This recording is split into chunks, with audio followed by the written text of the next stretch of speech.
और आज अंजना को एहसास होता है कि वो बिल्कुल अकेली है। परिवार का एक भी सदस्य खाने के टेबल पर से उठने के लिए तैयार ही नहीं अप्पू को ढूंढने के लिए। और अन्नी जो उठना चाहता है वो अर्शी की वजह से बैठा तमाशा देख रहा है। बाबलू आ रहा है ना? हाँ, वो आ रहे। वो उसे बाहर ढूंढते हुए आएंगे। तुम चिंता मत करो, बाबलू उसे ढूंढ लेगा। हाँ, तुम लोग खाना खाओ। हाँ देखिए ना, अर्शी खा ही नहीं रही है। प्लीज अर्शी। अन्नी, मेरा पेट भर गया है, please don't force me. Arshi थोड़ा सा खा लो ना, खाने के बाद रेस्ट ले लेना प्लीज। नहीं, मुझे नहीं खाना है। श्योर। और अर्शी अब अन्नी को गुस्से से देखती है। जहां अन्नी एम्बैरस फील करता है परिवार वालों के सामने, बीवी तो सुनती ही नहीं उसकी।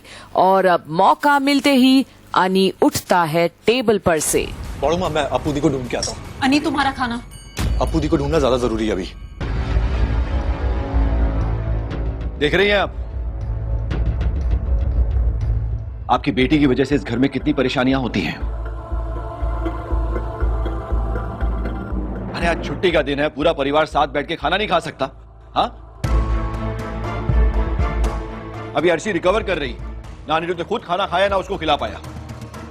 अनी, तुम रहने दो बेटा, बैठो खाना खाओ, हम ढूंढ लेंगे। नहीं बड़ो माँ, हमेशा मजबूरी में ना मैं कुछ कर पाता हूँ ना बोल पाता हूँ, लेकिन आज वो दिन नहीं है। मेरी दीदी बीमार है और गायब है। अगर आज भी मैं उन्हें ढूंढने नहीं गया तो कैसा भाई कहलाऊंगा मैं?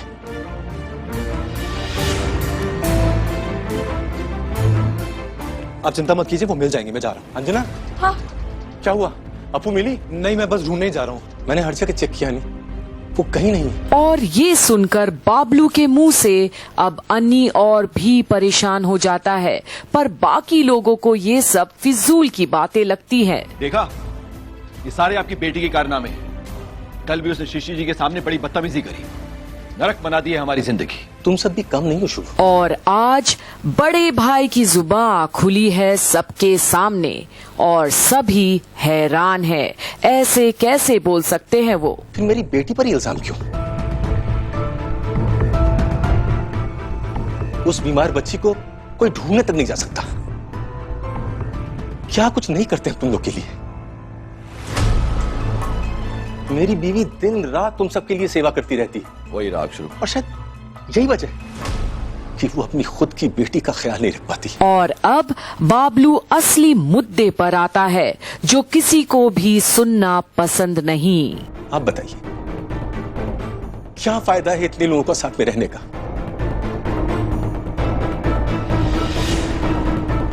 क्या फायदा ऐसी जॉइंट फैमिली का जहां पे सब लोग मिलकर एक छोटी सी बच्ची का ख्याल नहीं रख सकते? आप ही बोलिए, ऐसा ही परिवार चाहिए था आपको?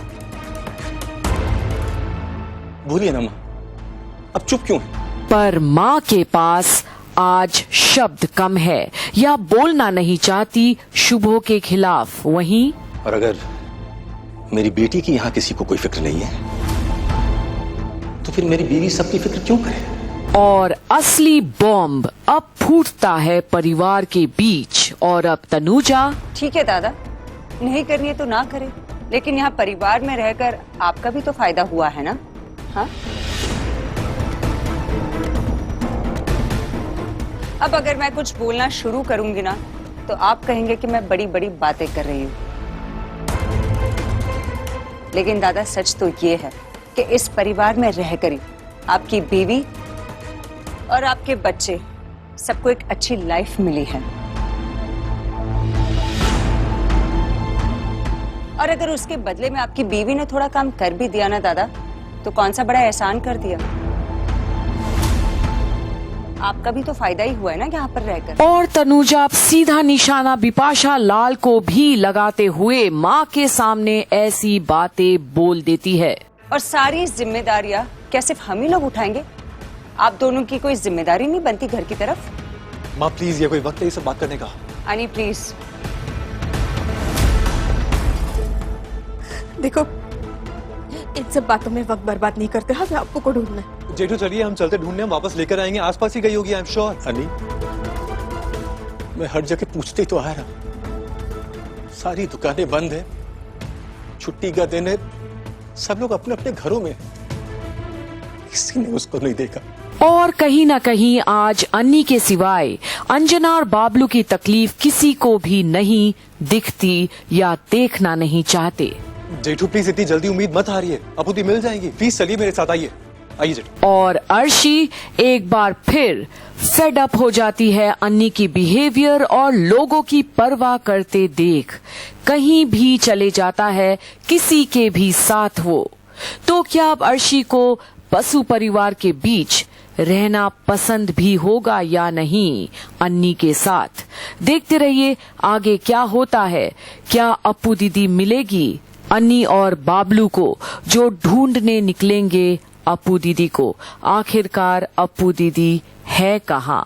देखते रहिए सारी अपडेट्स यहीं कंप्लीट बॉलीवुड पर।